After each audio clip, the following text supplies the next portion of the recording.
ಎಲ್ಲರಿಗೂ ಕರ್ತನಾದ ಯೇಸು ಕ್ರಿಸ್ತನ ಹೆಸರಿನಲ್ಲಿ ವಂದನೆಗಳು.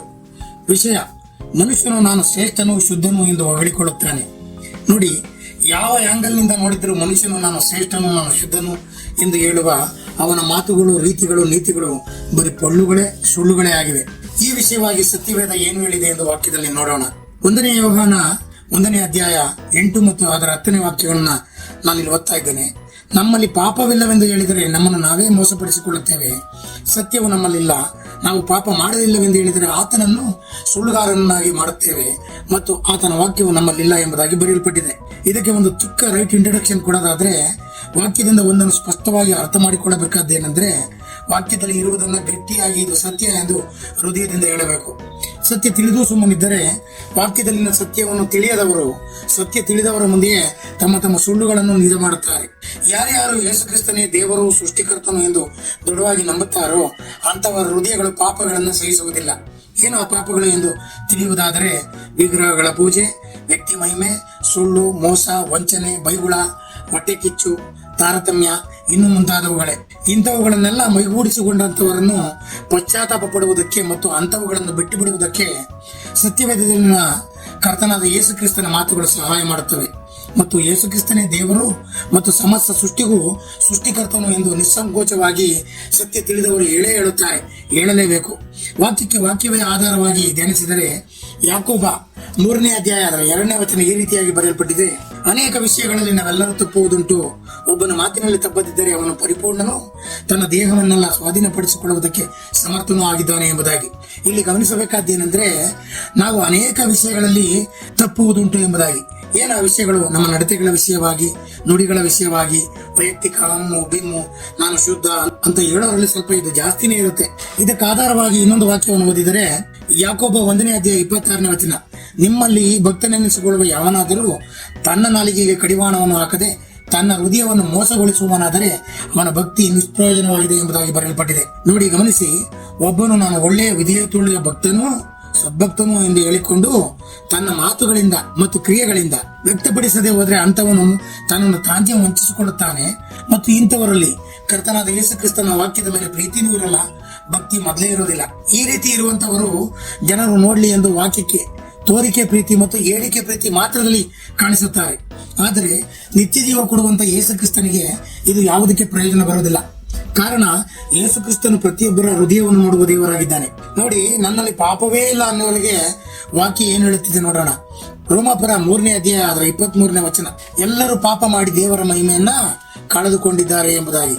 ಹಳೆ ಒಡಂಬಡಿಕೆಯಲ್ಲಿ ಜ್ಞಾನೋಕ್ತಿಯಲ್ಲಿ ಧ್ಯಾನಿಸಾದರೆ, ಜ್ಞಾನೋಕ್ತಿ 4ನೇ ಅಧ್ಯಾಯ 23ರಿಂದ 27 ಇಲ್ಲಿ ವಾಕ್ಯವನ್ನು ಓದ್ತೇನೆ: ಬಹು ಜಾಗ್ರತೆಯಿಂದ ನಿನ್ನ ಹೃದಯವನ್ನು ಕಾಪಾಡಿಕೋ, ಜೀವಧಾರೆಗಳನ್ನು ಅದರೊಳಗಿಂದ ಹೊರಡುವವು. ವಕ್ರ ಬಾಯಿಯನ್ನು ನಿನ್ನಿಂದ ತೆಗೆದು ಬಿಡು, ಕೆಟ್ಟ ತುಟಿಗಳನ್ನು ನಿನ್ನಿಂದ ದೂರ ಇಡು. ನಿನ್ನ ಕಣ್ಣುಗಳ ರೆಪ್ಪೆಗಳು ನೆಟ್ಟಗೆ ನಿನ್ನ ಮುಂದೆಯೇ ನೋಡಲಿ. ನೀನು ನಡೆಯುವ ದಾರಿಯನ್ನು ವಿಮರ್ಶಿಸಿ ನೋಡು. ನಿನ್ನ ಎಲ್ಲಾ ಮಾರ್ಗಗಳು ಸ್ಥಿರವಾಗಿರಲಿ. ನಿನ್ನ ಬಲಕ್ಕಾಗಲಿ ಎಡಕ್ಕಾಗಲಿ ತಿರುಗಬೇಡ. ಕೇಡಿನಿಂದ ನಿನ್ನ ಪಾದವನ್ನು ತಪ್ಪಿಸಿಕೋ. ಇನ್ನೂ ಮುಂದುವರೆದ ವಾಕ್ಯದಲ್ಲಿ ನೋಡೋದಾದ್ರೆ, ಕೀರ್ತನೆ ಭಾಗದಲ್ಲಿ 34ನೇ ಅಧ್ಯಾಯ ಅದರ 13ನೇ ವಚನವಾದ ಓದ್ತೀನಿ ನೋಡಿ: ಕೇಡಿನಿಂದ ನಿನ್ನ ನಾಲಿಗೆಯನ್ನು, ಮೋಸವನ್ನು ನುಡಿಯದ ಹಾಗೆ ನಿನ್ನ ತುಟಿಗಳನ್ನು ಕಾಯಿ. ಅದೇ ಕೀರ್ತನೆಯಲ್ಲಿ 141ನೇ ಅಧ್ಯಾಯ ಅದರ 3ನೇ ವಚನವನ್ನು ಓದ್ತೀನಿ ಕೇಳಿ: ಓ ಕರ್ತನೆ, ನನ್ನ ಬಾಯಿಗೆ ಕಾವಲಿಡು, ನನ್ನ ತುಟಿಗಳ ಕದವನ್ನು ಕಾಯಿ. ಅಪರಾಧ ಮಾಡುವ ಮನುಷ್ಯರ ಸಂಗಡ ದುಷ್ಟತ್ವದಿಂದ ಕರ್ಮಗಳನ್ನು ನಡೆಸುವ ಕೆಟ್ಟ ಕಾರ್ಯಕ್ಕೆ ಎಂಬುದಾಗಿ ಬರೆಯಲ್ಪಟ್ಟಿದೆ. ನೋಡಿ, ಇಲ್ಲಿ ದಾವಿದ ಕರ್ತನಿಗೆ ತನ್ನ ಮನದಲ್ಲಿರುವುದನ್ನ ಓಪನ್ ಆಗಿ ಹೇಳ್ತಾ ಇದ್ದಾನೆ. ಏನೆಂದರೆ, ನನ್ನ ಬಾಯಿಂದ ಬರುವ ಮಾತುಗಳನ್ನು ನೀನು ಶುದ್ಧ ಮಾಡು, ಕೆಟ್ಟದ್ದನ್ನು ಮಾಡುವ ಮನುಷ್ಯರ ಮುಂದೆ ವಿವೇಚಿಸಿ ಹೇಳುವುದಕ್ಕೆ ಸಹಾಯ ಮಾಡು ಎಂದು ಕರ್ತನಿಗೆ ತನ್ನ ಆತ್ಮದಿಂದ ಭಿನ್ನಯಿಸುವಂತವನಾಗಿದ್ದಾನೆ. ಪ್ರವಾದಿಯಾದ ಯೆಶಾಯ ಏನ್ ಹೇಳ್ತಿದ್ದಾನೆ ನೋಡೋಣ. ಯೆಶಾಯ 64ನೇ ಅಧ್ಯಾಯ 6ನೇ ವಚನ: ನಾವೆಲ್ಲರೂ ಅಶುದ್ಧವಾದದರ ಹಾಗೆ ಇದ್ದೇವೆ, ನಮ್ಮ ನೀತಿ ಕಾರ್ಯಗಳು ಮೈಲಿಗೆ ವಸ್ತ್ರದ ಆಗಿವೆ. ನಾವೆಲ್ಲರೂ ಎಲೆಯಾಗಿ ಬಾಡುತ್ತೇವೆ, ನಮ್ಮ ಅಕ್ರಮಗಳು ಗಾಳಿಯಂತೆ ನಮ್ಮನ್ನು ಎತ್ತಿಕೊಂಡು ಹೋಗಿವೆ. ನೋಡಿ, ವಾಕ್ಯವನ್ನು ಗಮನಿಸೋದಾದ್ರೆ, ನಾವೆಲ್ಲರೂ ಪಾಪದಿಂದ ಮಲಿನರಾಗಿದ್ದೇವಂತೆ. ನಮ್ಮ ಒಳ್ಳೆಯ ಕೆಲಸ ಕಾರ್ಯಗಳು ಕರ್ತನೆ ನಿನ್ನ ಕಣ್ಣಿಗೆ ಕೊಳೆಯಾಗಿರುವ ಹೊಲಸು ಬಟ್ಟೆಯ ರೀತಿ ಇದ್ದಾವಂತೆ. ಬೆಳೆದಿರುವ ಮರಕ್ಕೆ ನೀರು ಇಲ್ಲದಾದ್ರೆ ಏನಾಗುತ್ತೋ ಅದೇ ರೀತಿ ಎಲೆ ರೀತಿ ಬಾಡುತ್ತೇವಂತೆ ನಾವು. ನಮ್ಮ ಪಾಪಗಳಿಂದ ಗಾಳಿ ಹೇಗೋ ಹಾಗೆ ಕಾಣಿಸೋದಿಲ್ವೋ, ಬಿರುಗಾಳಿ ಬಂದಾಗ ಏನು ಕಾಣಿಸಲ್ಲ, ಅದೇ ರೀತಿ ಆಗಿರ್ತವೆ ಅನ್ನೋದೇ ಈ ವಾಕ್ಯದ ತಾತ್ಪರ್ಯ. ನೋಡಿ, ಇದನ್ನೆಲ್ಲ ಯಾಕೆ ಹೇಳ್ತಿದ್ದೀನಿ ಅಂದ್ರೆ, ಮನುಷ್ಯನಿಗೆ ಕೆಲವೊಂದ್ಸಲಿ ಸುವಾರ್ತೆ ಸಾರುವಾಗ ಈ ವಾಕ್ಯವನ್ನು ನನಗೆ ಹೇಳ್ಬೇಡ, ನಾನು ಶುದ್ಧನಾಗಿದ್ದೇನೆ, ನಾನೆಲ್ಲ ಕೈಗೊಂಡು ನಡೀತೇನೆ, ನಾನು ಪರಿಶುದ್ಧನು ದೇವರ ವಾಕ್ಯವನ್ನು ಬಲ್ಲವಂತವನಾಗಿದ್ದೇನೆ ಅಂತೇಳಿ ನಾವು ಹೇಳ್ತಕ್ಕಂಥ ವಾಕ್ಯವನ್ನು ತೋರಿಸಿ ಸತ್ಯವನ್ನು ತೋರಿಸುವಾಗ ಅವ್ರು ಹೇಳ್ತಕ್ಕಂಥ ಮಾತು ನೋಡಿ. ಇನ್ನೊಂದು ವಾಕ್ಯ ಓದೋಣ. 1 ಯೋಹಾನ 2ನೇ ಅಧ್ಯಾಯ ಅದನ್ನ 4ನೇ ವಚನವನ್ನು ಓದ್ತೇನೆ ನೋಡಿ.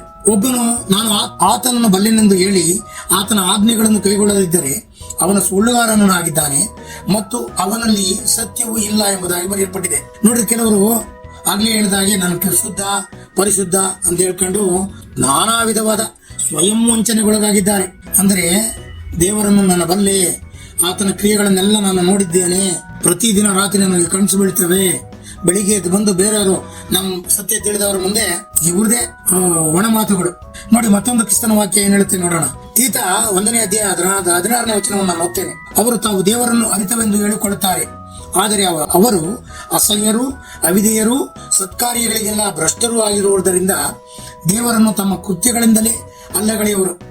ಓಹೋ, ಮುಂದುವರೆದು ನೋಡೋದಾದ್ರೆ ಅರಸನಾದ ದಾವಿದ ಏನ್ ಹೇಳ್ತದ ನೋಡ್ರಿ. ಕೀರ್ತನೆ 51 1ರಿಂದ 5.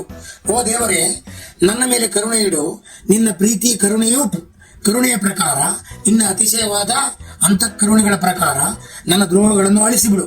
ನನ್ನ ಅಕ್ರಮದಿಂದ ನನ್ನನ್ನು ಪೂರ್ಣವಾಗಿ ತೊಳೆ, ನನ್ನ ಪಾಪದಿಂದ ನನ್ನನ್ನು ಶುದ್ಧಿ ಮಾಡು.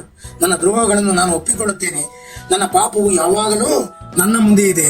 ನೀನು ನಿನ್ನ ಮಾತುಗಳಲ್ಲಿ ನೀತಿವಂತನಾಗಿಯೂ ನಿನ್ನ ನ್ಯಾಯ ತೀರ್ವಿಕೆಯಲ್ಲಿ ನಿರ್ಮಲನಾಗಿಯೂ ಇದ್ದೀಯಲ್ಲ.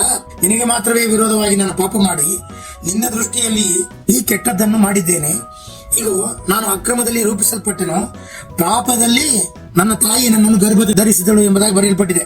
ಅಂದರೆ ದಾವೀದನಲ್ಲಿ ಹೇಳ್ತಿದ್ದಾನೆ, ಓ ದೇವರೇ, ಯೆಹೋವನೇ, ಅಪ್ಪ, ನಾನು ಹುಟ್ಟಿದಂದನೇ ಪಾಪಿ. ಅಂದ್ರೆ ಹುಟ್ಟಿದ ದಿನದಿಂದ ತಾಯಿ ಗರ್ಭದಲ್ಲಿ ಪಿಂಡವಾಗಿರುವಾಗಲೇ ನೀನು ನೋಡಿದೆ, ಆಗಿನಿಂದಲೇ ನಾನು ಪಾಪಿ ಎಂದು ಹೇಳ್ತಿದ್ದಾನೆ. ಹೀಗೆ ಕ್ರಿಸ್ತನ ವಾಕ್ಯಗಳು ಹೇಳುತ್ತಿರುವುದರಿಂದ ಮತ್ತೊಮ್ಮೆ ವಾಕ್ಯದಲ್ಲಿ ಇರುವುದನ್ನು ನೋಡೋಣ. 1 ಯೋಹಾನ 1ನೇ ಅಧ್ಯಾಯ ಮತ್ತು 8-10 ವಾಕ್ಯವನ್ನು ನಾನು ಮತ್ತೊಮ್ಮೆ ಓದ್ತೇನೆ. ನಮ್ಮಲ್ಲಿ ಪಾಪವಿಲ್ಲವೆಂದು ನಾವು ಹೇಳಿದರೆ ನಮ್ಮನ್ನು ನಾವೇ ಮೋಸಪಡಿಸಿಕೊಳ್ಳುತ್ತೇವೆ, ಸತ್ಯವು ನಮ್ಮಲ್ಲಿಲ್ಲ. ನಾವು ಪಾಪ ಮಾಡಲಿಲ್ಲವೆಂದು ಹೇಳಿದರೆ ಆತನನ್ನು ಸುಳ್ಳುಗಾರನನ್ನಾಗಿ ಮಾಡುತ್ತೇವೆ ಮತ್ತು ಆತನ ವಾಕ್ಯವು ನಮ್ಮಲ್ಲಿಲ್ಲ ಎಂಬುದಾಗಿ ಬರೆಯಲ್ಪಟ್ಟಿದೆ. ಈಗ ಹೇಳಿದ ವಾಕ್ಯದ ಮೇಲೆ ನಾವುಗಳು ಯಾರೂ ಶುದ್ಧರಲ್ಲ, ಪರಿಶುದ್ಧರಂತೂ ಅಲ್ಲವೇ ಅಲ್ಲ. ಶುದ್ಧರಾಗ್ಲಿಕ್ಕೆ ಏನ್ ಮಾಡ್ಬೇಕು ಅಂದ್ರೆ ಈಗ ನಾವು ಶುದ್ಧರಾಗ್ಬೇಕು ಅಂದ್ರೆ ಸ್ವತಃ ಕ್ರಿಸ್ತನ ಮುಂದೆ ಮನೆಯಲ್ಲಿ ಒಂದು ಕೋಣೆಯಲ್ಲಿ ಹೋಗಿ ಒಂದು ರೂಮಲ್ಲಿ ಮಂಡಿ ಊರಿ, ಅಪ್ಪ, ನಾನು ಪಾಪಿ, ನೀನು ಮಾತ್ರನೇ ಶುದ್ಧನು ಪರಿಶುದ್ಧನು ಎಂದು ಹೇಳುತ್ತಾ, ನಾನು ಅಲ್ಪನು, ನಾನು ಅಯೋಗ್ಯನು, ನಾನು ಅವಿವೇಕಿ ಎಂದು ಹೇಳಿ ನಮ್ಮ ಎಲ್ಲಾ ನಡವಳಿಕೆಗಳನ್ನು ಬದಲಾಯಿಸಿಕೊಂಡು ದೇವರು ಒಬ್ಬನೇ, ಆತನು ಯೇಸು ಕ್ರಿಸ್ತನೇ ಎಂದು ಪೂರ್ಣ ಹೃದಯದಿಂದ ಪೂರ್ಣ ನಂಬಿಕೆಯಿಂದ ನಿಶ್ಚಿತವಾಗಿ ನಂಬಿದರೆ ಮಾತ್ರ ನಾವು ಆತನ ಹೆಸರು ಹೇಳಿಕೊಳ್ಳೋದ್ರ ಮುಖಾಂತರ ನೀತಿವಂತರಾಗಿ ಶುದ್ಧರಾಗಬಹುದು. ಇದು 100% ಡೌಟ್ ಅನ್ಸುತ್ತೆ. ಯಾಕೆಂದ್ರೆ ವಾಕ್ಯ ಹೇಳುತ್ತೆ, ಭೂಮಿಯ ಮೇಲೆ ಒಬ್ಬನು ನೀತಿವಂತನಿಲ್ಲ ಎಂಬುದಾಗಿ. ವಾಕ್ಯಗಳ ನೋಡಿದ್ರೆ ತುಂಬಾ ಭಯನೇ ಆಗುತ್ತೆ. ಶುದ್ಧರು ಪರಿಶುದ್ಧರು ಅಂತ ಹೇಳ್ಕೊಂಡವ್ರಿಗೆ ಆ ದೇವರೇ ಬಲ್ಲ ಅವರ ಮಾತುಗಳನ್ನ. ವಾಕ್ಯ ಹೀಗೆ ಹೇಳುತ್ತಿದೆ ನೋಡಿ. ನಾವು ಶುದ್ಧರಾಗ್ಲಿಕ್ಕಿರ್ತಕ್ಕಂಥ ವಾಕ್ಯ ಒಂದು ರೆವಲ್ಯೂಷನ್ ವಾಕ್ಯ ಇದು. 1 ಯೋಹಾನ 1ನೇ ಅಧ್ಯಾಯ 9ನೇ ವಾಕ್ಯ. ನಾವು ನಮ್ಮ ಪಾಪಗಳನ್ನು ಅರಕೆ ಮಾಡಿದರೆ ಆತನು ನಂಬಿಗಸ್ತನೂ ನೀತಿವಂತನೂ ಆಗಿರುವುದರಿಂದ ನಮ್ಮ ಪಾಪಗಳನ್ನು ಕ್ಷಮಿಸಿಬಿಟ್ಟು ಸಕಲ ನೀತಿಯಿಂದ ನಮ್ಮನ್ನು ಶುದ್ಧಿ ಮಾಡುವನು. ಮತ್ತೊಮ್ಮೆ ವಾಕ್ಯವನ್ನು ಓದ್ತೇನೆ, ದಯವಿಟ್ಟು ಮತ್ತೊಂದಾವರ್ತಿ ನೀವು ಮನೆಯಲ್ಲಿ ಫ್ರೀ ಆಗಿದ್ರೆ ಈ ವಾಕ್ಯವನ್ನು ಓದಿ ಧ್ಯಾನಿಸಿ ಎಂದು ಹೇಳುತ್ತಾ 1 ಯೋಹಾನ 1ನೇ ಅಧ್ಯಾಯ ಅದರ 9ನೇ ವಚನ. ನಾವು ನಮ್ಮ ಪಾಪಗಳನ್ನು ಅರಿಕೆ ಮಾಡುವುದಾದರೆ ಆತನು ನೀತಿವಂತನೂ ನಂಬಿಗಸ್ತನೂ ಆಗಿರುವುದರಿಂದ ನಮ್ಮ ಪಾಪಗಳನ್ನು ಕ್ಷಮಿಸಿಬಿಟ್ಟು ಸಕಲ ಅನೀತಿಯಿಂದ ನಮ್ಮನ್ನು ಶುದ್ಧ ಮಾಡುವನು ಎಂಬುದಾಗಿ ಬರೆಯಲ್ಪಟ್ಟಿದೆ. ಯೇಸಪ್ಪ ಸ್ತೋತ್ರ. ಮನುಷ್ಯರಾದ ನಾವುಗಳು ನಮ್ಮನ್ನೇ ನಾವೇ ಶ್ರೇಷ್ಠರು, ನಾನು ಶ್ರೇಷ್ಠನು ಎಂದು ಹೇಳಿಕೊಳ್ಳುವುದಾದರೆ ಮನುಷ್ಯನಿಗೆ ತಮ್ಮ ಮರಣದ ಗುಂಡಿಯನ್ನು ನಾವೇ ತೋಡಿಕೊಂಡಂತೆ. ಇದು ಯಾವಾಗರಿಗೂ ಬರುತ್ತೋ ಗೊತ್ತಿಲ್ಲ. ಇದೆಲ್ಲ ಸಾಮಾನ್ಯ ಏನು ಅಲ್ಲ ಅನ್ನೋದಾದ್ರೆ ಇಂಥವರೆಲ್ಲ ಮೂರ್ಖತನದ ಪರಮಾವಧಿ ಜೀವಿಸುತ್ತಿದ್ದಾರೆ ಎಂದು ತಿಳಿಯಬಹುದು. ಇದೇ ಕೊನೆಯ ಅರ್ಥ. ನಮ್ಮ ಕರ್ತನಾದ ಯೇಸು ಕ್ರಿಸ್ತನು ಮಾತ್ರವೇ ಶುದ್ಧನು, ಪರಿಶುದ್ಧನು, ಮಹಾಪರಿಶುದ್ಧನು ಎಂದು ನಾನು ಪೂರ್ಣ ಹೃದಯದಿಂದ ಪೂರ್ಣ ವೃತ್ತಿಯಿಂದ ಆತನ ಆಜ್ಞೆಗಳನ್ನು 1 ಯೋಹಾನ 5ನೇ ಅಧ್ಯಾಯ 3ನೇ ವಚನ ಯಾವಾಗ ಹೇಳುತ್ತೋ ಆ ವಾಕ್ಯದ ಪ್ರಕಾರವಾಗಿ ಆತನೇ ದೇವರು, ಆತನೇ ಸೃಷ್ಟಿಕರ್ತನು, ಯೇಸು ಕ್ರಿಸ್ತನೊಬ್ಬನೇ ಸಕಲ ಜೀವರಾಶಿಗಳು ಒಡೆಯನು ಎಂಬುದಾಗಿ ನಾನು ಹೇಳ್ತಾ ಇದ್ದೇನೆ. ಅದನ್ನು ನೀವು ಸಹ ನಂಬಿ ಅಂತೇಳಿ ಈ ಸುವಾರ್ತೆ ಮುಖಾಂತರ ನಾನು ಕೇಳ್ಕೊಳ್ತೇನೆ. ಫೈನಲ್ ಆಗಿ ಹೇಳೋದಾದ್ರೆ ಯಾರ್ಯಾರು ಶುದ್ಧ ಅಂತ ಹೇಳ್ತೀರಾ ನೋಡ್ರಿ, ಅವ್ರಿಗೋಸ್ಕರ ಇಂಥ ವಾಕ್ಯಗಳನ್ನು ತಾವು ಮನೇಲಿ ಓದ್ಕೊಬೇಕು ಅಂತೇಳಿ ತುಂಬಾ ಪ್ರೀತಿಯಿಂದ ಕಳಕಳಿಯಿಂದ ಕೇಳ್ಕೊತಾ ಇದ್ದೀನಿ. ಯೂದ 1ನೇ ಅಧ್ಯಾಯ ಅದರ 19ನೇ ವಚನ, ಎಚ್ಕೆಲ 18ನೇ ಅಧ್ಯಾಯ ಅದರ 32ನೇ ವಚನ, ರೆವಲ್ಯೂಷನ್ 3:17 ದಯವಿಟ್ಟು ಓದಿಕೊಳ್ಳಿ ಮತ್ತು ಧ್ಯಾನಿಸಿರಿ ಎಂದು ಹೇಳುತ್ತಾ, ನನ್ನನ್ನು ಸೇರಿಸಿ ಎಲ್ಲರೂ ವಾಕ್ಯಕ್ಕೆ ವಿಧಿರಾಗಿ ನಡೆಯುವುದೇ ಕಾಯಕವಾಗಲಿ ಎಂದು ಹೇಳುತ್ತಾ ಎಲ್ಲರಿಗೂ ಒಬ್ಬನೇ ದೇವರಾದ ಯೇಸು ಕ್ರಿಸ್ತನ ಹೆಸರಿನಲ್ಲಿ ವಂದನೆಗಳು. ಆಮೇನ್.